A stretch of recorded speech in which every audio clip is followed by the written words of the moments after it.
About 3 years ago, a small group of men started a project they knew they'd never finish. Beneath a Coon Rapids liquor store, hundreds of cars arrive and depart without ever leaving the building. I've been doing it since I was a young kid. I had a train layout at home. Got my first train set when I was probably like 8.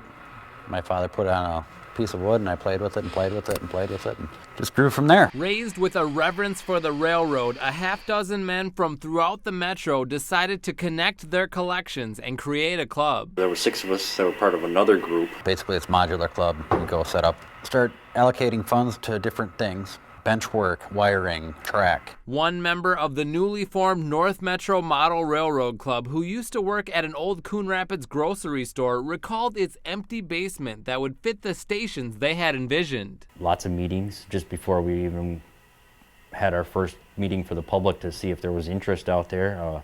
Hundreds of hours of planning, drawing, schematics and, upgrades to the room just to make it usable, and it's an unbelievable amount of work. We just got all this rosin paper out.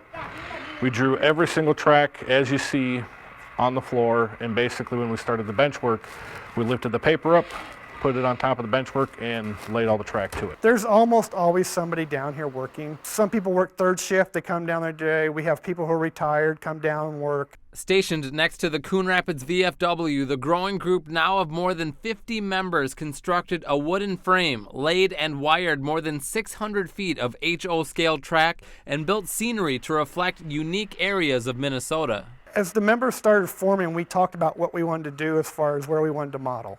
And it came down to we wanted to model the Minnesota area, things for people to recognize. We use Google Maps a lot to get footprints of the buildings. People go to the actual locations, take photos. We note on here that the city location is Bethel. It takes 2 car spots, and then it kind of gives you information about what to put in there, so box cars. Well, I think we've done a great job in 3 years. I mean, we've accomplished a lot more than most guys can do in 20. But the work hasn't stopped. Will this ever be done down here? No, never. I joke with my wife, because she asked when this will be done. It will never be done. Even if we get an area done, there's always more trees, cars, and people you can add. And then after a while you decide, oh, the scene looks like this, but now we want to switch it to a new scene. And as we started building this up, we talked about what areas we wanted to model. We model locations like St. Cloud, Brainerd, Staples, North Town Yard. So things that represent the line between Chicago and Seattle. The club tries to make micro-municipalities as accurate as they can, with some members more adamant than others. We call those people rivet counters, and it depends. Based off the space, we'll drive some of that. If the space is big enough, we'll try to build the building as close to real as we can. If it's not a big area, then we'll compress it down to the space. We have a couple guys that do work for the railroad, and they basically said it's as close as you can get to the real thing, and it was kind of cool to get that nod. And over down this way, you see the guys putting up a little billboard, so nice little details kind of put in. And it's just those are the little touches that people kind of add to the layout. But not everything's exact. We also put little surprises in for people that do come inside, so you can actually see a little Chinese dragon that got out of the zoo and he's on escape out in the swamp there. This is a little freelance scene. This is done by one of our members, John, and this phenomenal trestle bridge is individually put together by little timbers. So all those boards on there, they're individually nailed and glued, and a lot of hours put into just that one bridge itself. Although they're made to look like it, these aren't their grandpa's train sets. The hobby's changing in that it's up to date with technology now. We can use an Android or an iPhone. You can use an iPod, tablets to run the trains on this layout. We're computerized here with the dispatcher panels on monitors. My phone displays the track layout. Down here we have basically monitors added on, and then we have security cameras basically just mounted in certain spots.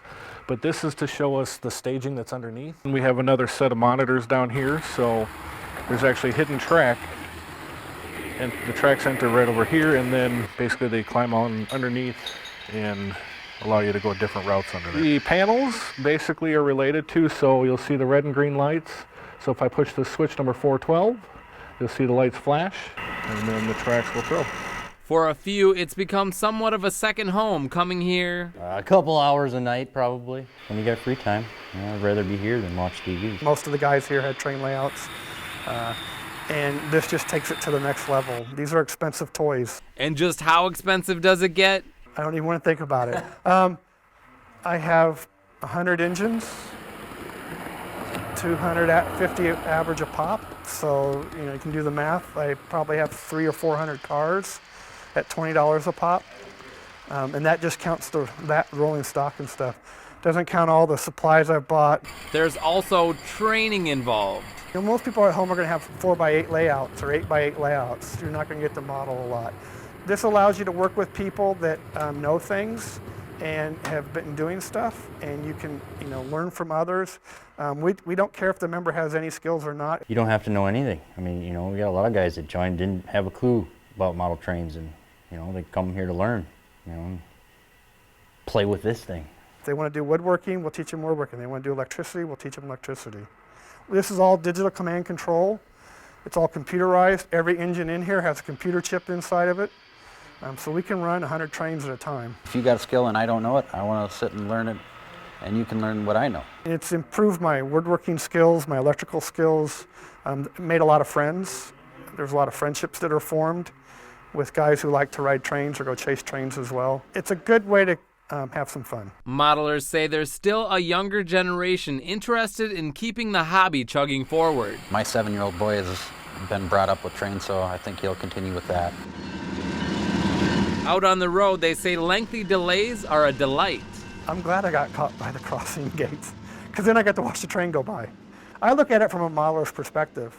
What's on that flat car? How do they load the things? How's the train mixed? What type of cars are on it? America was built with the railroads. It is nostalgic, and you just, as you're out driving around, you always see a railroad crossing, you always see a train going by. You see a container train, you're going, well, there goes goods from another country coming into ours, so I can purchase it.